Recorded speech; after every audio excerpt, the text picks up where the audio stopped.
ನಮಸ್ಕಾರ.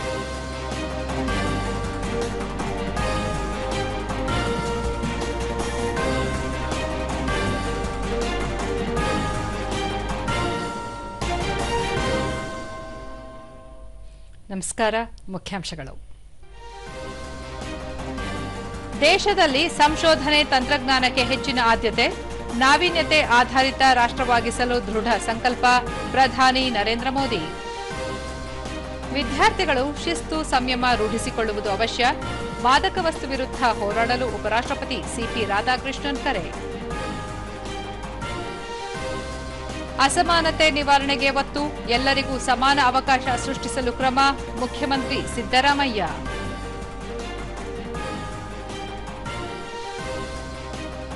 ಮಳೆಯಿಂದ ಬೆಳೆ ಹಾನಿ ಪರಿಹಾರಕ್ಕೆ ಒತ್ತಾಯ, ರೈತರ ಸಮಸ್ಯೆಗಳಿಗೆ ಸ್ಪಂದಿಸಲು ರಾಜ್ಯ ಸರ್ಕಾರಕ್ಕೆ ಬಿವೈ ವಿಜಯೇಂದ್ರ ಆಗ್ರಹ. ವಾರ್ತೆಗಳ ವಿವರ. ಪ್ರಧಾನಿ ನರೇಂದ್ರ ಮೋದಿ ದೆಹಲಿಯ ಭಾರತ ಮಂಟಪದಲ್ಲಿಂದು ಉದಯೋನ್ಮುಖ ವಿಜ್ಞಾನ ಮತ್ತು ತಂತ್ರಜ್ಞಾನ ನಾವೀನ್ಯತೆಯ ಸಮಾವೇಶವನ್ನು ಉದ್ಘಾಟಿಸಿದರು. ಭಾರತದ ವೈಜ್ಞಾನಿಕ ಸಾಧನೆ ಮತ್ತು ವಿಜ್ಞಾನ ಹಾಗೂ ತಂತ್ರಜ್ಞಾನದ ದೂರದೃಷ್ಟಿಯ ದಾಖಲೆಗಳನ್ನು ಒಳಗೊಂಡ ಕಾಫಿ ಟೇಬಲ್ ಪುಸ್ತಕವನ್ನು ಇದೇ ಸಂದರ್ಭದಲ್ಲಿ ಪ್ರಧಾನಿ ಬಿಡುಗಡೆ ಮಾಡಿದರು.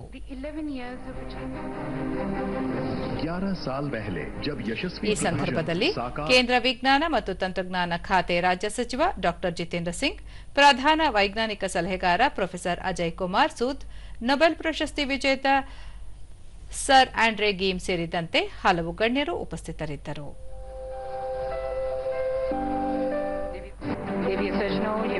डॉक्यूमेंट भारत की विज्ञान, प्रौद्योगिकी और नवाचार के लिए आने वाले दशकों का रोड मैप है, एक ऐसा रणनीतिक दस्तावेज। और अब माननीय प्रधानमंत्री दिव्य सजनो 1 लाख करोड़ रुपए का आरडीआई फंड भारत की वैज्ञानिक यात्रा में एक ऐतिहासिक मील का पत्थर है, जो निजी क्षेत्र द्वारा संचालित आईडी एप्लीकेशन के माध्यम से फंड मैनेजर्स के चयन की प्रक्रिया। Sounding applause to prime minister as he join. ಬಳಿಕ ಪ್ರಧಾನಿ ಸಂಶೋಧನೆ ಹಾಗೂ ಅಭಿವೃದ್ಧಿಯಲ್ಲಿ ಖಾಸಗಿ ವಲಯದ ಹೂಡಿಕೆಗಳನ್ನು ಉತ್ತೇಜಿಸಲು 1 ಲಕ್ಷ ಕೋಟಿ ರೂಪಾಯಿ ಸಂಶೋಧನಾ ಅಭಿವೃದ್ಧಿ ಹಾಗೂ ನಾವೀನ್ಯತೆಯ ನಿಧಿ ಪ್ರಾರಂಭಿಸುವುದಾಗಿ ಘೋಷಿಸಿದರು. ವಿಕಸಿತ ಭಾರತ 2047ರ ದೂರದೃಷ್ಟಿಯ ಕಾರ್ಯಕ್ರಮದ ಭಾಗವಾಗಿ ನೀತಿ ನಿರೂಪಕರು, ಅನ್ವೇಷಕರು ಹಾಗೂ ಜಾಗತಿಕ ಚಿಂತಕರನ್ನು ಒಂದೇ ವೇದಿಕೆಗೆ ಕರೆತಂದ ಈ ಸಮಾವೇಶದಲ್ಲಿ ಸರ್ಕಾರ ಕಳೆದೊಂದು ದಶಕದಲ್ಲಿ ಅಭಿವೃದ್ಧಿ ಹಾಗೂ ಸಂಶೋಧನೆಗೆ ಅತಿ ಹೆಚ್ಚಿನ ಆದ್ಯತೆ ನೀಡಿದೆ ಎಂದು ವಿವರಿಸಿದರು. ಸಂಶೋಧನೆ ಮತ್ತು ಅಭಿವೃದ್ಧಿ ನಿಧಿಯನ್ನು 2 ಹಂತಗಳಲ್ಲಿ ನಿರ್ವಹಿಸಲು ವಿಜ್ಞಾನ ಮತ್ತು ತಂತ್ರಜ್ಞಾನ ಇಲಾಖೆ ನೋಡಲ್ ಸಚಿವಾಲಯವಾಗಿ ಕಾರ್ಯನಿರ್ವಹಿಸಲಿದೆ. ಮೊದಲ ಹಂತದಲ್ಲಿ ವಿಶೇಷ ಉದ್ದೇಶದ ನಿಧಿಯನ್ನು ಸ್ಥಾಪಿಸಲಾಗುತ್ತದೆ. ಇದರಡಿ ಅನುಸಂಧಾನ ರಾಷ್ಟ್ರೀಯ ಸಂಶೋಧನಾ ಪ್ರತಿಷ್ಠಾನ ಸ್ಥಾಪಿಸಲಾಗಿದ್ದು, ಇದು 1 ಲಕ್ಷ ಕೋಟಿ ಮೊತ್ತದ ನಿಧಿಯ ರಕ್ಷಕನಾಗಿ ಕೆಲಸ ಮಾಡಲಿದೆ ಎಂದರು.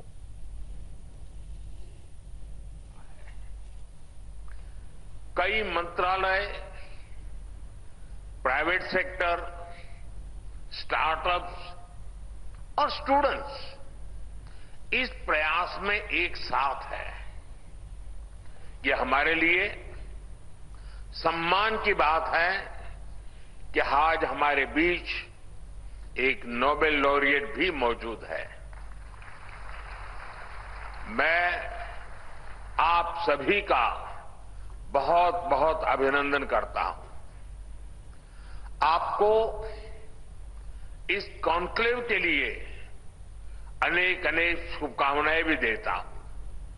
साथियों, 21st सेंचुरी का यह दौर सबसे अभूतपूर्व बदलावों का दौर है.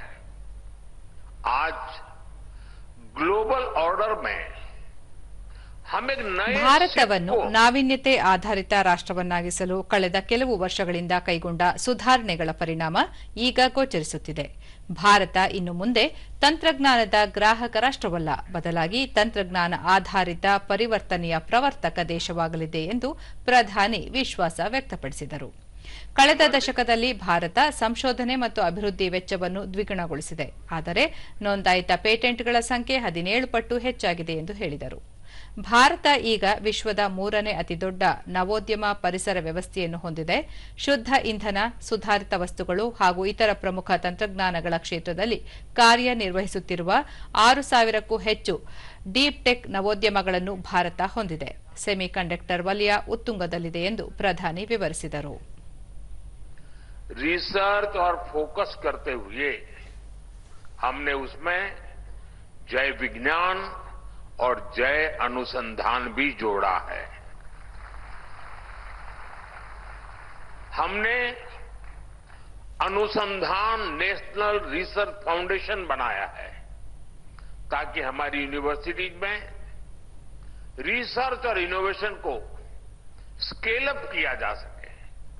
इसके साथ साथ हमने रिसर्च डेवलपमेंट इनोवेशन स्कीम भी शुरू की है और इसके लिए 1 लाख करोड़ रुपए की राशि तय की गई है. 3 ದಿನಗಳ ಉತ್ತರಾಖಂಡ ಭೇಟಿಯಲ್ಲಿರುವ ರಾಷ್ಟ್ರಪತಿ ದ್ರೌಪದಿ ಮುರ್ಮು ರಾಜಧಾನಿ ಡೆಹ್ರಾಡೂನ್ನಲ್ಲಿಂದು ರಾಜ್ಯ ಸ್ಥಾಪನೆಯ ರಜತ ಮಹೋತ್ಸವದ ಅಂಗವಾಗಿ ವಿಧಾನಸಭೆಯ 2 ದಿನಗಳ ವಿಶೇಷ ಅಧಿವೇಶನಕ್ಕೆ ಚಾಲನೆ ನೀಡಿ ಮಾತನಾಡಿದರು. ಇದೇ ವೇಳೆ ರಾಜ್ಯಪಾಲ ನಿವೃತ್ತ ಲೆಫ್ಟಿನೆಂಟ್ ಜನರಲ್ ಗುರ್ಮಿತ್ ಸಿಂಗ್, ಮುಖ್ಯಮಂತ್ರಿ ಪುಷ್ಕರ್ ಸಿಂಗ್ ಧಾಮಿ ಉಪಸ್ಥಿತರಿದ್ದರು. ಬಳಿಕ ರಾಷ್ಟ್ರಪತಿ 25 ವರ್ಷಗಳ ಹಿಂದೆ ಅಂದಿನ ಪ್ರಧಾನಿ ಅಟಲ್ ಬಿಹಾರಿ ವಾಜಪೇಯಿ ಅವಧಿಯಲ್ಲಿ ರೂಪುಗೊಂಡ ಉತ್ತರಾಖಂಡ ರಾಜ್ಯ ಇಂದು ಹಲವು ವಲಯಗಳಲ್ಲಿ ಸಾಧನೆ ಮಾಡಿದೆ. ಸಮಗ್ರ ಅಭಿವೃದ್ಧಿ ಪ್ರಯತ್ನಗಳ ಪರಿಣಾಮವಾಗಿ ರಾಜ್ಯದಲ್ಲಿ ಮಾನವ ಅಭಿವೃದ್ಧಿ ಸೂಚ್ಯಂಕ ಹಲವಾರು ನಿಯತಾಂಕಗಳಲ್ಲಿ ಸುಧಾರಣೆ ಕಂಡುಬಂದಿದೆ ಎಂದು ಸಂತಸ ವ್ಯಕ್ತಪಡಿಸಿದರು. ಉತ್ತರಾಖಂಡದಲ್ಲಿ ಸಾಕ್ಷರತೆಯ ಪ್ರಮಾಣ ಹೆಚ್ಚಳಗೊಂಡಿದೆ. ಮಹಿಳಾ ಶಿಕ್ಷಣದ ವ್ಯಾಪ್ತಿ ವಿಸ್ತರಿಸಿದೆ. ತಾಯಿ ಶಿಶು ಮರಣ ಪ್ರಮಾಣಗಳಲ್ಲಿ ಇಳಿಕೆ ಕಂಡುಬಂದಿದೆ ಎಂದು ಶ್ಲಾಘಿಸಿದರು. ಉತ್ತರಾಖಂಡದ ಪವಿತ್ರ ಭೂಮಿಯಿಂದ ಆಧ್ಯಾತ್ಮಿಕ ಹಾಗೂ ಶೌರ್ಯದ ಸಂಪ್ರದಾಯಗಳು ನಿರಂತರವಾಗಿ ಹರಿಯುತ್ತಿದೆ. ಈ ಪವಿತ್ರ ಭೂಮಿ ಹಲವಾರು ಋಷಿ ಮುನಿಗಳು ಹಾಗೂ ಸಾಧು ಸಂತರ ವಾಸಸ್ಥಾನವಾಗಿದೆ. ಕುಮಾವುನ್, ಗರ್ವಾಲ್ ರೆಜಿಮೆಂಟ್ಗಳು ರಾಜ್ಯದ ಅತ್ಯದ್ಭುತ ಶೌರ್ಯ ಸಂಪ್ರದಾಯವನ್ನು ಪ್ರತಿಬಿಂಬಿಸುತ್ತವೆ ಎಂದು ನುಡಿದರು.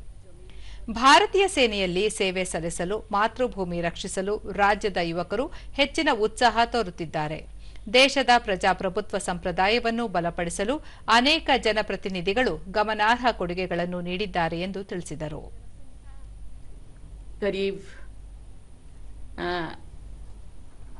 1.5 करोड़ है, लेकिन यहाँ इतने लोगों ने चुन करके केवल गिने चुने लोगों को, केवल मुट्ठी भर लोगों को यहाँ भेजा है और उनका विश्वास, उनका आशा, उनका भरोसा करके विधानसभा को भेजना और उनके लिए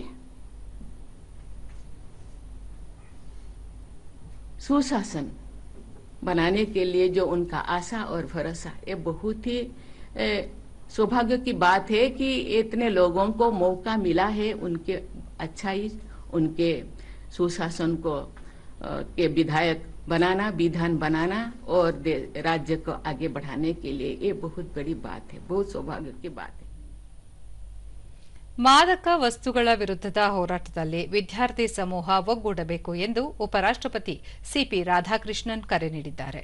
ಕೇರಳದ ಕೊಲ್ಲಂನಲ್ಲಿಂದು ಫಾತಿಮಾ ಮಾತಾ ರಾಷ್ಟ್ರೀಯ ಕಾಲೇಜಿನ ವಜ್ರ ಮಹೋತ್ಸವ ಉದ್ಘಾಟಿಸಿ ಅವರು, ವಿದ್ಯಾರ್ಥಿಗಳು ತಮ್ಮ ಜೀವನದುದ್ದಕ್ಕೂ ಶಿಸ್ತು, ಸಂಯಮವನ್ನು ರೂಢಿಸಿಕೊಂಡು ಎಲ್ಲ ವಿಷಯಗಳಲ್ಲೂ ಸ್ವಯಂ ನಿಯಂತ್ರಣ ಹೊಂದಿರಬೇಕು. ಯಾವುದೇ ಕಾರಣಕ್ಕೂ ಸ್ವಾತಂತ್ರ್ಯವನ್ನು ದುರುಪಯೋಗಪಡಿಸಿಕೊಳ್ಳದಂತೆ ಕಿವಿಮಾತು ಹೇಳಿದರು.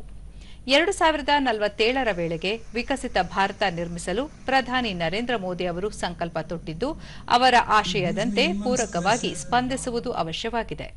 ಫಾತಿಮಾ ಮಾತಾ ರಾಷ್ಟ್ರೀಯ ಕಾಲೇಜು 2047ರ ನಂತರದ 3 ವರ್ಷಗಳಲ್ಲಿ ತನ್ನ ಶತಮಾನೋತ್ಸವ ಆಚರಿಸಿಕೊಳ್ಳಲಿದ್ದು, ಆತ್ಮನಿರ್ಭರ ಭಾರತಕ್ಕೆ ಕೊಡುಗೆಗಳ ಮೂಲಕ ಮುಂದಿನ ಅಧ್ಯಾಯ ಇನ್ನಷ್ಟು ಉಜ್ವಲವಾಗಲಿದೆ ಎಂದು ತಿಳಿಸಿದರು. ದೇಶದ ಶೈಕ್ಷಣಿಕ ಭೂದೃಶ್ಯವನ್ನು ರೂಪಿಸುವಲ್ಲಿ ಕೇರಳದ ಗಮನಾರ್ಹ ಪಾತ್ರ ನಿರ್ವಹಿಸುತ್ತಿದೆ ಎಂದು ಇದೇ ವೇಳೆ ಉಪರಾಷ್ಟ್ರಪತಿಗಳು ಶ್ಲಾಘಿಸಿದರು. This college was born 7 years before my birth. Why I am mentioning this? You just think in those days how difficult it is. We were not that wealthy. There are very hardly any donors. How the father, Dr. Jerome M. Fernandez, might have been starved to build this. ಇದಕ್ಕೂ ಮುನ್ನ 2 ದಿನಗಳ ಕೇರಳ ಭೇಟಿಗಾಗಿ ಇಂದು ತಿರುವನಂತಪುರಕ್ಕೆ ಆಗಮಿಸಿದ ಉಪರಾಷ್ಟ್ರಪತಿಗಳನ್ನು ವಿಮಾನ ನಿಲ್ದಾಣದಲ್ಲಿ ಕೇರಳ ರಾಜ್ಯಪಾಲ ರಾಜೇಂದ್ರ ವಿಶ್ವನಾಥ್ ಆರ್ಲೇಕರ್, ಕೇಂದ್ರ ಪ್ರವಾಸೋದ್ಯಮ ಸಚಿವ ಸುರೇಶ್ ಗೋಪಿ, ಕೇರಳದ ಹಣಕಾಸು ಸಚಿವ ಕೆಎನ್ ಬಾಲಗೋಪಾಲ್ ಮತ್ತಿತರ ಗಣ್ಯರು ಆತ್ಮೀಯವಾಗಿ ಬರಮಾಡಿಕೊಂಡರು. ಉಪರಾಷ್ಟ್ರಪತಿಗಳಿಗಾಗಿ ಅಧಿಕಾರ ವಹಿಸಿಕೊಂಡ ನಂತರ ರಾಧಾಕೃಷ್ಣನ್ ಅವರ ಕೇರಳಕ್ಕೆ ಮೊದಲ ಭೇಟಿ ಇದಾಗಿದೆ. ಈ ಪ್ರವಾಸದ ವೇಳೆ ಸಿಪಿ ರಾಧಾಕೃಷ್ಣನ್ ಅವರು ಭಾರತೀಯ ತೆಂಗಿನಕಾಯಿ ರಫ್ತುದಾರರ ಸಂಘಗಳ ಒಕ್ಕೂಟದ ಸದಸ್ಯರೊಂದಿಗೆ ಸಂವಾದ ನಡೆಸಲಿದ್ದಾರೆ. ನಾಳೆ ಅವರು ತಿರುವನಂತಪುರಂನಲ್ಲಿರುವ ಶ್ರೀ ಚಿತ್ರ ತಿರುನಾಳ್ ವೈದ್ಯಕೀಯ ವಿಜ್ಞಾನ ಮತ್ತು ತಂತ್ರಜ್ಞಾನ ಸಂಸ್ಥೆಗೆ ಭೇಟಿ ನೀಡಲಿದ್ದಾರೆ. ಬಿಹಾರ ವಿಧಾನಸಭಾ ಚುನಾವಣೆಯ ಮೊದಲ ಹಂತದ ಮತದಾನ ಇದೇ 6ರಂದು ನಡೆಯಲಿದ್ದು, ಬಹಿರಂಗ ಪ್ರಚಾರ ನಾಳೆ ಸಂಜೆ ಮುಕ್ತಾಯಗೊಳ್ಳಲಿದೆ. ಈ ಹಿನ್ನೆಲೆಯಲ್ಲಿ ಎನ್ಡಿಎ ಮತ್ತು ಮಹಾಗಠಬಂಧನ್ ಮೈತ್ರಿಕೂಟದ ಹಿರಿಯ ನಾಯಕರು ತಮ್ಮ ಅಭ್ಯರ್ಥಿಗಳ ಪರವಾಗಿ ಬಿರುಸಿನ ಪ್ರಚಾರದಲ್ಲಿ ತೊಡಗಿದ್ದಾರೆ. ಪ್ರಧಾನಿ ನರೇಂದ್ರ ಮೋದಿ ಇಂದು ಉತ್ತರ ಬಿಹಾರದ ಸಹರ್ಸಾ ಮತ್ತು ಕಟಿಹಾರ್ನಲ್ಲಿ ಚುನಾವಣಾ ರ್ಯಾಲಿ ನಡೆಸಿದರು. ಕಟಿಹಾರ್ನಲ್ಲಿ ಸಭೆ ಉದ್ದೇಶಿಸಿ ಮಾತನಾಡಿದ ಪ್ರಧಾನಿ, ಮಹಾಗಠಬಂಧನ್ ಮೈತ್ರಿಕೂಟದ ಪ್ರಮುಖ ಪಕ್ಷಗಳಾದ ಕಾಂಗ್ರೆಸ್, ಆರ್ಜೆಡಿ ನಡುವೆ ಆಂತರಿಕ ಸಂಘರ್ಷ ನಡೆಯುತ್ತಿದ್ದು, ಪ್ರಚಾರ ಪತ್ರಗಳಲ್ಲಿ ಕಾಂಗ್ರೆಸ್ ಹೆಸರೇ ನಾಪತ್ತೆಯಾಗಿದೆ ಎಂದು ಟೀಕಿಸಿದರು. ಕಾಂಗ್ರೆಸ್, ಆರ್ಜೆಡಿ ನಡುವೆ ಬಹಳ ದೀರ್ಘಕಾಲದಿಂದ ವೈಮನಸ್ಯವಿದೆ. ಅವರ ಪ್ರಣಾಳಿಕೆಯಲ್ಲಿ ಬಿಹಾರದ ಅಭಿವೃದ್ಧಿಗೆ ಯಾವುದೇ ಯೋಜನೆಗಳಿಲ್ಲ ಎಂದು ದೂರಿದರು. ಎನ್ಡಿಎ ಮೈತ್ರಿಕೂಟ ಬಿಹಾರವನ್ನು ಸರ್ವಾಂಗೀಣ ಅಭಿವೃದ್ಧಿಯತ್ತ ಕೊಂಡೊಯ್ಯುತ್ತಿದ್ದು, ಈ ಬಾರಿಯ ಚುನಾವಣೆಯಲ್ಲಿ ಮೈತ್ರಿಕೂಟವನ್ನು ಬೆಂಬಲಿಸುವಂತೆ ಮತದಾರರಿಗೆ ಮನವಿ ಮಾಡಿದರು. डीएमके के जो नेता बिहारियों को गालियां देते हैं, उनको कांग्रेस ने बिहार चुनाव में प्रचार के लिए बुलाया ताकि आरजेडी को आपके गुस्से का सामना करना पड़े. ಬಿಜೆಪಿ ಹಿರಿಯ ನಾಯಕ ಹಾಗೂ ಕೇಂದ್ರ ಗೃಹ ಸಚಿವ ಅಮಿತ್ ಶಾ ಶಿಯೋಹರ್, ಸೀತಾಮರ್ಹಿ ಸೇರಿದಂತೆ ವಿವಿಧೆಡೆ ಚುನಾವಣಾ ರ್ಯಾಲಿ ಉದ್ದೇಶಿಸಿ ಮಾತನಾಡಿ, ಈ ಬಾರಿಯೂ ಬಿಹಾರದಲ್ಲಿ ಎನ್ಡಿಎ ಮೈತ್ರಿಕೂಟ ಭಾರೀ ಬಹುಮತದಿಂದ ಜನಾದೇಶ ಪಡೆದುಕೊಳ್ಳಲಿದೆ ಎಂದು ವಿಶ್ವಾಸ ವ್ಯಕ್ತಪಡಿಸಿದರು.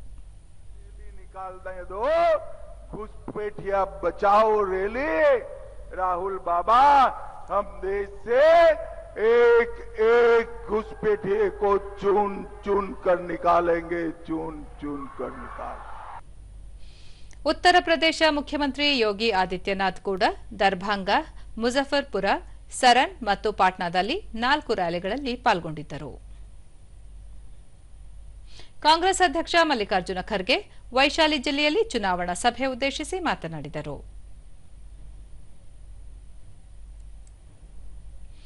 ಕಾಂಗ್ರೆಸ್ ರಾಷ್ಟ್ರೀಯ ಪ್ರಧಾನ ಕಾರ್ಯದರ್ಶಿ ಪ್ರಿಯಾಂಕಾ ವಾದ್ರಾ ಸಹಸ್ರಾ ಮತ್ತು ಲಖೀಸರೈನಲ್ಲಿ ಮಹಾಗಠಬಂಧನ್ ಮೈತ್ರಿಕೂಟದ ಅಭ್ಯರ್ಥಿಗಳ ಪರವಾಗಿ ಮತ ಪ್ರಚಾರ ನಡೆಸಿದರು.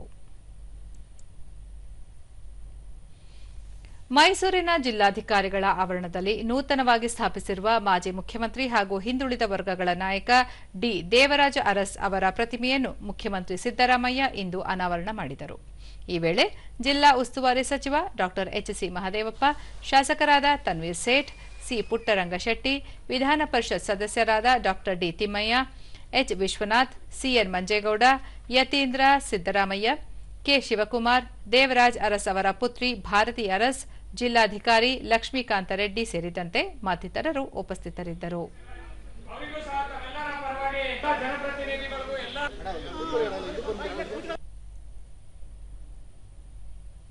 ಬಳಿಕ ಮುಖ್ಯಮಂತ್ರಿ ಸಿದ್ದರಾಮಯ್ಯ, ಅಸಮಾನತೆ ನಿವಾರಣೆ ಪ್ರತಿಯೊಬ್ಬ ರಾಜಕಾರಣಿಯ ಜವಾಬ್ದಾರಿಯಾಗಿದೆ. ಅವಕಾಶ ವಂಚಿತರಿಗೆ ಅವಕಾಶ ಒದಗಿಸಿಕೊಡುವುದು ಕೂಡ ಹೊಣೆಗಾರಿಕೆಯಾಗಿದೆ. ದೇವರಾಜ ಅರಸ್ ಅತ್ಯಂತ ತಳಮಟ್ಟದಲ್ಲಿರುವ ಜನಸಮುದಾಯಗಳ ಪ್ರತಿನಿಧಿಗಳು ವಿಧಾನಸೌಧದ ಮೆಟ್ಟಿಲು ಏರುವಂತೆ ಮಾಡಿದ್ದರು. ಆ ಹಿರಿಮೆ ಅವರಿಗೆ ಸಲ್ಲಲಿದೆ ಎಂದರು. ಅವಕಾಶ ವಂಚಿತ ಮತ್ತು ತಳ ಸಮುದಾಯದ ಅಸಂಖ್ಯಾತ ಜನರಿಗೆ ದೇವರಾಜ ಅರಸ್ ಅವರು ಅವಕಾಶಗಳನ್ನು ಸೃಷ್ಟಿಸಿದ್ದರು. ಈ ಅವಕಾಶಗಳಿಂದ ಬಹಳಷ್ಟು ಮಂದಿ ಸಮಾಜದ ಮುಖ್ಯ ವಾಹಿನಿಗೆ ಬರಲು ಸಹಕಾರಿಯಾಗಿದೆ. ರಾಜ್ಯದಲ್ಲಿ ಸುದೀರ್ಘ ಅವಧಿಯ ಕಾಲ ಮುಖ್ಯಮಂತ್ರಿಯಾಗಿ ಎಲ್ಲ ಸಮುದಾಯದವರಿಗೂ ಸಮಾನ ಅವಕಾಶಗಳನ್ನು ಸೃಷ್ಟಿಸುವಲ್ಲಿ ನಿರಂತರ ಕೆಲಸ ಮಾಡಿದ್ದರು ಎಂದು ಹೇಳಿದರು. ರಾಜ್ಯದಲ್ಲಿ ಸರ್ಕಾರವೂ ಕೂಡ ಅಸಮಾನತೆ ನಿವಾರಿಸಿ ಸಮಾನ ಅವಕಾಶಗಳನ್ನು ಸೃಷ್ಟಿಸಲು ಕೆಲಸ ಮಾಡುತ್ತಿದೆ. ಜನಪರ, ಸಾಮಾಜಿಕ ಮತ್ತು ನ್ಯಾಯದ ಪರ ಅನೇಕ ಯೋಜನೆಗಳನ್ನು ರೂಪಿಸಿ ಜಾರಿಗೆ ತರುತ್ತಿದೆ. ಶಿಕ್ಷಣ ಪ್ರತಿಭೆ ಯಾರ ಆಸ್ತಿಯೂ ಅಲ್ಲ, ಎಲ್ಲರಲ್ಲೂ ಪ್ರತಿಭೆ ಇದೆ.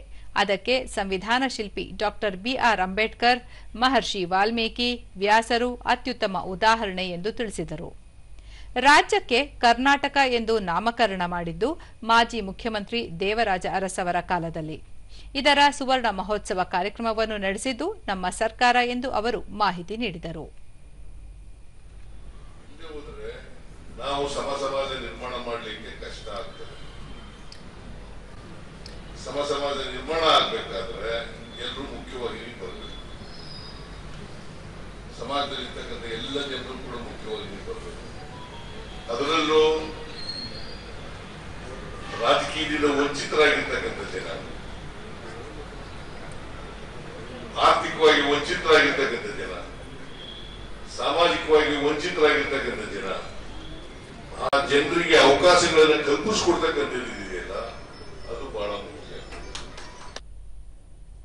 ಹಾಸನ ಜಿಲ್ಲೆ ಅರಸೀಕೆರೆ ತಾಲೂಕಿನ ಅಗ್ಗುಂದ ಗ್ರಾಮದಲ್ಲಿ ನೂತನವಾಗಿ ನಿರ್ಮಿಸಿರುವ ವಿದ್ಯುತ್ ಉಪಕೇಂದ್ರವನ್ನು ಇಂಧನ ಸಚಿವ ಕೆಜೆ ಜಾರ್ಜ್ ಇಂದು ಲೋಕಾರ್ಪಣೆಗೊಳಿಸಿ ಅಧಿಕಾರಿಗಳಿಂದ ಮಾಹಿತಿ ಪಡೆದರು. ಈ ವೇಳೆ ಶಾಸಕ ಕೆಎಂ ಶಿವಲಿಂಗೇಗೌಡ, ಸಂಸದ ಶ್ರೇಯಸ್ ಪಟೇಲ್ ಮತ್ತಿತರರು ಉಪಸ್ಥಿತರಿದ್ದರು.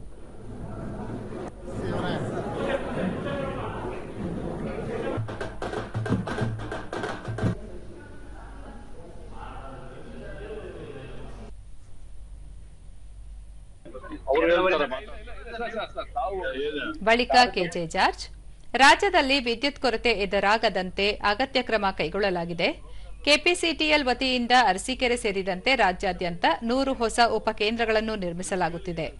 ರೈತರಿಗೆ ಹಗಲಿನ ವೇಳೆ 7 ಗಂಟೆಗಳ ಕಾಲ ಗುಣಮಟ್ಟದ ವಿದ್ಯುತ್ ನೀಡಲಾಗುವುದು. ಮುಂದಿನ ಮಾರ್ಚ್ ಅಂತ್ಯಕ್ಕೆ ಸೌರಶಕ್ತಿ ಘಟಕಗಳಿಂದ ಸುಮಾರು 10,000 ಕೋಟಿ ರೂಪಾಯಿ ವೆಚ್ಚದಲ್ಲಿ 2,400 ಮೆಗಾವ್ಯಾಟ್ ವಿದ್ಯುತ್ ಉತ್ಪಾದನೆಯಾಗಲಿದೆ ಎಂದು ತಿಳಿಸಿದರು. ಬೆಂಗಳೂರಿನಲ್ಲಿ ನಿರ್ಮಿಸಲು ಉದ್ದೇಶಿಸಿರುವ ಸುರಂಗ ರಸ್ತೆ ಕುರಿತು ಪ್ರತಿಕ್ರಿಯಿಸಿದ ಸಚಿವರು, ಜಪಾನ್ ದೇಶ ಸಮುದ್ರದ ಕೆಳಗೆ ಸುರಂಗ ಮಾರ್ಗ ನಿರ್ಮಿಸಿ ಬಳಸುತ್ತಿದೆ. ಯುರೋಪ್ ದಶಕಗಳಿಂದ ಸಾರಿಗೆ ವ್ಯವಸ್ಥೆಯಾಗಿ ಸುರಂಗ ಮಾರ್ಗ ಬಳಕೆಯಲ್ಲಿದೆ. ರಾಜ್ಯದಲ್ಲಿ ಮೆಟ್ರೋ ರೈಲು ದಶಕದಿಂದ ಸುರಂಗ ಮಾರ್ಗದಲ್ಲಿ ಸಂಚರಿಸುತ್ತಿವೆ. ಯಾರಿಗೂ ಯಾವುದೇ ಸಮಸ್ಯೆಯಾಗಿಲ್ಲ. ಆದರೆ ವಿರೋಧ ಪಕ್ಷಗಳು ರಾಜಕೀಯ ಕಾರಣಕ್ಕಾಗಿ ವಿರೋಧ ಮಾಡುವುದು ಸರಿಯಲ್ಲ ಎಂದು ಹೇಳಿದರು. ಸ್ಟೇಟ್ನಲ್ಲಿ ಸುಮಾರು 2,400 ಮೆಗಾವಾಟ್ ಸೋಲಾರ್ ಇದರಿಂದ ನಾವು IP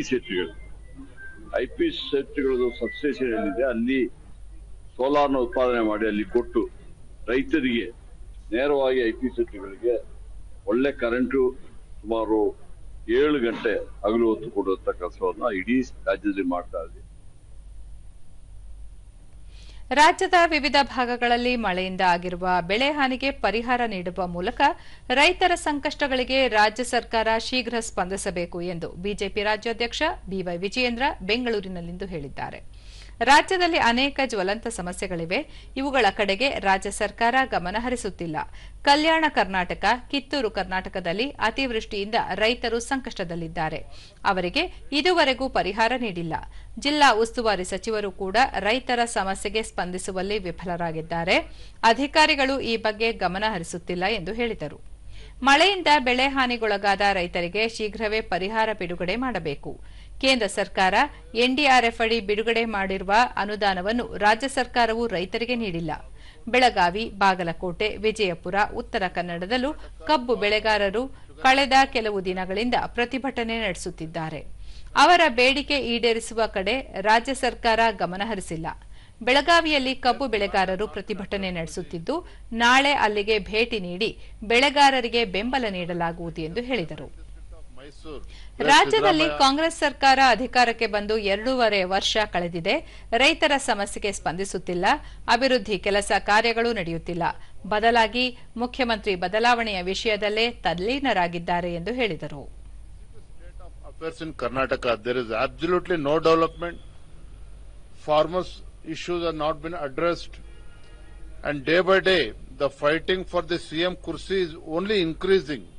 Neither Chief Minister, nor District in charge Minister, nor District in charge Secretaries, they are not addressing the issue. Bengaluru Akashvani ಕೇಂದ್ರದಲ್ಲಿ 70ನೇ ಕನ್ನಡ ರಾಜ್ಯೋತ್ಸವ ದಿನವನ್ನು ಇಂದು ಆಚರಿಸಲಾಯಿತು. ಆಕಾಶವಾಣಿ ಬೆಂಗಳೂರು ಕೇಂದ್ರದ ಮುಖ್ಯಸ್ಥ ಪಿ ಸಂಜೀವ್ ಅವರು ರಾಜ್ಯೋತ್ಸವ ಧ್ವಜಾರೋಹಣ ನೆರವೇರಿಸಿದರು. ಈ ವೇಳೆ ಖ್ಯಾತ ಮನೋಶಾಸ್ತ್ರಜ್ಞ ಪದ್ಮಶ್ರೀ ಡಾ ಸಿಆರ್ ಚಂದ್ರಶೇಖರ್, ದಕ್ಷಿಣ ವಲಯ ಕಾರ್ಯಕ್ರಮ ವಿಭಾಗದ ಉಪನಿರ್ದೇಶಕರಾದ ಡಾ ಎನ್ ರಘು, ಸಹಾಯಕ ನಿರ್ದೇಶಕರಾದ ನೂತನ್ ಎಸ್ ಕದಂ, ಹಿರಿಯ ಆಡಳಿತಾಧಿಕಾರಿ ಆರ್ ಶಿವಕುಮಾರ್ ಮತ್ತಿತರರು ಉಪಸ್ಥಿತರಿದ್ದರು. ನಿಲಯದ ತಂತ್ರಜ್ಞರು, ಕಲಾವಿದರು, ಉದ್ಘೋಷಕರನ್ನು ಇದೇ ವೇಳೆ ಸನ್ಮಾನಿಸಲಾಯಿತು.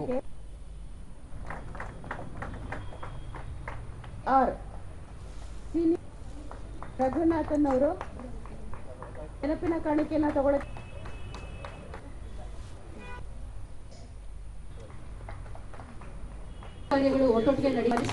ಬಳಿಕ ಭಾರತೀಯ ಆಕಾಶವಾಣಿಗೆ 90 ವರ್ಷ ಹಾಗೂ ಬೆಂಗಳೂರು ಆಕಾಶವಾಣಿಯ ಮುಖ್ಯವಾಹಿನಿಗೆ 70 ವರ್ಷದ ಸಮಾರಂಭ ಹಾಗೂ ಕರ್ನಾಟಕ ರಾಜ್ಯೋತ್ಸವವನ್ನು ಇದೇ ಸಂದರ್ಭದಲ್ಲಿ ಆಚರಿಸಲಾಯಿತು. ಬಳಿಕ ಸಿಆರ್ ಚಂದ್ರಶೇಖರ್, ಸಮಾಜದಲ್ಲಿ ಮಾನಸಿಕ ಆರೋಗ್ಯಕ್ಕೆ ಸಾಕಷ್ಟು ಆದ್ಯತೆ ಸಿಕ್ಕಿಲ್ಲ, ಬದಲಾಗಿ ಮೌಢ್ಯಗಳ ಆಚರಣೆಗೆ ಒತ್ತು ನೀಡಲಾಗುತ್ತಿದೆ. ಆಕಾಶವಾಣಿ 90 ವರ್ಷಗಳಿಂದ ಇಂತಹ ವಿಚಾರದಲ್ಲಿ ಜನರಿಗೆ ಅರಿವು ಮೂಡಿಸುವ ಕೆಲಸ ಮಾಡುತ್ತಿದೆ. ಜನರಿಗೆ ಮಾನಸಿಕ ಆರೋಗ್ಯ ನೀಡಲು ಆಕಾಶವಾಣಿ ಬಹುಮುಖ್ಯ ಮಾಧ್ಯಮ ಎಂದು ಹೇಳಿದರು. ಮೊದಲಿಂದನೂ ಇಡೀ ಪ್ರಪಂಚದಲ್ಲಿ, ಇಡೀ ಭಾರತದಲ್ಲಿ ನಮ್ಮ ಸಂಸ್ಕೃತಿ ಅತ್ಯುನ್ನತ ಸಂಸ್ಕೃತಿ, ಬಹಳ ಸೌಜನ್ಯಯುತ, ಸಂಭಾವಿತ ಸಂಸ್ಕೃತಿ. ಡಾ ರಘು, ಮಾಧ್ಯಮಗಳು ಸಂದಿಗ್ಧ ಹಾಗೂ ಸಂಘರ್ಷದ ಕಾಲದಲ್ಲಿವೆ. ಮಾರುಕಟ್ಟೆಯಲ್ಲಿ ಎಲ್ಲವೂ ಸ್ಪರ್ಧೆ ಮಾಡಿ ನೆಲೆ ಉಳಿಸಿಕೊಳ್ಳುವ ಅನಿವಾರ್ಯತೆ ಸೃಷ್ಟಿಯಾಗಿದೆ. ಇಂತಹ ಸಂದರ್ಭದಲ್ಲೂ ಆಕಾಶವಾಣಿ ತನ್ನ ಅಸ್ತಿತ್ವ ಮತ್ತು ಅಸ್ಮಿತೆಯನ್ನು ಉಳಿಸಿಕೊಂಡಿದೆ ಎಂದು ತಿಳಿಸಿದರು. ಹೀಗೆ ಕೇಳುಗರ ಅಭಿಪ್ರಾಯ, ಅಗತ್ಯಗಳಿಗೆ ತಕ್ಕಂತೆ ನಾವು ರೂಪಿಸಬೇಕಾದಂಥ ಅಗತ್ಯ ನಮಗಿತ್ತು, ಆಕಾಶವಾಣಿಗಿತ್ತು. ಅದನ್ನು ಬಹಳ ಸಮರ್ಥವಾಗಿ ಮಾಡ್ಕೊಂಡ್ಬಂದು, ವಿಶೇಷವಾಗಿ ಅವರು ಹೇಳಿದ ಹಾಗೆ ರೈತರ ಕಾರ್ಯಕ್ರಮಗಳನ್ನು ಒಂದು ರಾಷ್ಟ್ರ ಮಟ್ಟದಲ್ಲಿ ಒಂದು ಅಭಿವೃದ್ಧಿ ಕಾರ್ಯಕ್ರಮವಾಗಿ ನಾವು ರೂಪಿಸಬೇಕಾಗಿ ಬಂದಾಗ ಅದನ್ನು ಬಹಳ ಸಮರ್ಥವಾಗಿ ರೂಪಿಸಿದ್ದುಂಟು. ತೆಲಂಗಾಣದ ರಂಗಾರೆಡ್ಡಿ ಜಿಲ್ಲೆಯ ಮಿರ್ಜಾಗುಡ ಖಾನಾಪುರ ರಸ್ತೆಯಲ್ಲಿ ಇಂದು ಬೆಳಗ್ಗೆ ಸಂಭವಿಸಿದ ರಸ್ತೆ ಅಪಘಾತದಲ್ಲಿ ಒಟ್ಟು 19 ಮಂದಿ ಮೃತಪಟ್ಟಿದ್ದಾರೆ. ಬೆಳಗ್ಗೆ 8 ಗಂಟೆ ಸುಮಾರಿಗೆ ದ್ವಿಚಕ್ರ ವಾಹನವನ್ನು ಹಿಂದಿಕ್ಕುವ ಪ್ರಯತ್ನದಲ್ಲಿ ಟ್ರಕ್ ಒಂದು ರಸ್ತೆ ಸಾರಿಗೆ ನಿಗಮದ ಬಸ್ಸಿಗೆ ಡಿಕ್ಕಿ ಹೊಡೆದ ಪರಿಣಾಮ ಈ ಅವಘಡ ಸಂಭವಿಸಿದೆ ಎಂದು ತಿಳಿಸಿದ್ದಾರೆ. 19 ಮೃತದೇಹಗಳನ್ನು ಸಮೀಪದ ಆಸ್ಪತ್ರೆಗಳಿಗೆ ಸಾಗಿಸಲಾಗಿದೆ. 20 ಗಾಯಾಳುಗಳನ್ನು ಚಿಕಿತ್ಸೆಗಾಗಿ ಆಸ್ಪತ್ರೆಗಳಿಗೆ ಸ್ಥಳಾಂತರಿಸಲಾಗಿದೆ ಎಂದು ಪೊಲೀಸ್ ಅಧಿಕಾರಿಗಳು ಮಾಹಿತಿ ನೀಡಿದ್ದಾರೆ. ಅಪಘಾತದ ಬಗ್ಗೆ ಜನರಿಗೆ ತುರ್ತು ಮಾಹಿತಿ ಒದಗಿಸಲು ರಾಜ್ಯ ಸರ್ಕಾರ ಹೈದರಾಬಾದ್ನಲ್ಲಿ ನಿಯಂತ್ರಣ ಕೊಠಡಿ ಸ್ಥಾಪಿಸಿದ್ದು, ದೂರವಾಣಿ ಸಂಖ್ಯೆ 9912919545 ಮತ್ತೊಂದು ದೂರವಾಣಿ ಸಂಖ್ಯೆ 9440854433 ಈ ದೂರವಾಣಿ ಸಂಖ್ಯೆಗೆ ಸಂಪರ್ಕಿಸಬಹುದಾಗಿದೆ. ಮುಖ್ಯಮಂತ್ರಿ ರೇವಂತ್ ರೆಡ್ಡಿ ಅಧಿಕಾರಿಗಳಿಗೆ ಸೂಚನೆ ನೀಡಿ ಗಾಯಾಳುಗಳಿಗೆ ಸೂಕ್ತ ವೈದ್ಯಕೀಯ ಚಿಕಿತ್ಸೆ ಕಲ್ಪಿಸಲು ತುರ್ತು ಕ್ರಮ ಕೈಗೊಳ್ಳುವಂತೆ ಆದೇಶಿಸಿದ್ದಾರೆ. ವಿಶೇಷ ವೈದ್ಯಕೀಯ ತಂಡಗಳು ಸ್ಥಳಕ್ಕೆ ಧಾವಿಸಿದೆ.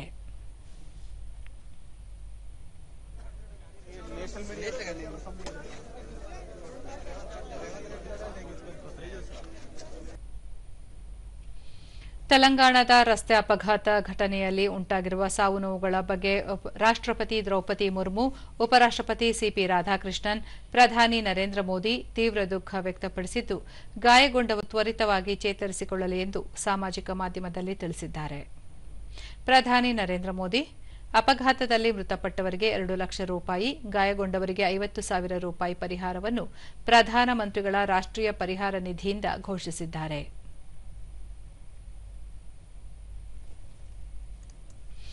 ಈಗ ಹವಾವರ್ತಮಾನ.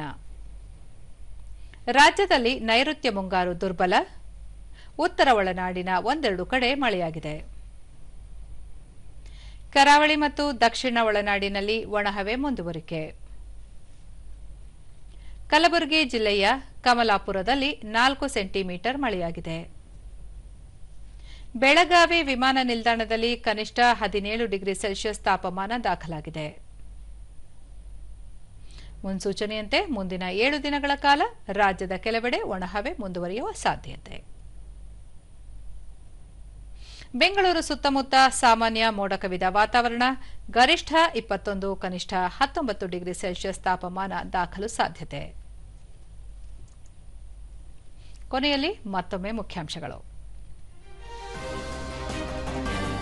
ದೇಶದಲ್ಲಿ ಸಂಶೋಧನೆ ತಂತ್ರಜ್ಞಾನಕ್ಕೆ ಹೆಚ್ಚಿನ ಆದ್ಯತೆ, ನಾವೀನ್ಯತೆ ಆಧಾರಿತ ರಾಷ್ಟ್ರವಾಗಿಸಲು ದೃಢ ಸಂಕಲ್ಪ, ಪ್ರಧಾನಿ ನರೇಂದ್ರ ಮೋದಿ. ವಿದ್ಯಾರ್ಥಿಗಳು ಶಿಸ್ತು ಸಂಯಮ ರೂಢಿಸಿಕೊಳ್ಳುವುದು ಅವಶ್ಯ, ಮಾದಕ ವಸ್ತು ವಿರುದ್ಧ ಹೋರಾಡಲು ಉಪರಾಷ್ಟ್ರಪತಿ ಸಿಪಿ ರಾಧಾಕೃಷ್ಣನ್ ಕರೆ. ಅಸಮಾನತೆ ನಿವಾರಣೆಗೆ ಒತ್ತು, ಎಲ್ಲರಿಗೂ ಸಮಾನ ಅವಕಾಶ ಸೃಷ್ಟಿಸಲು ಕ್ರಮ, ಮುಖ್ಯಮಂತ್ರಿ ಸಿದ್ದರಾಮಯ್ಯ.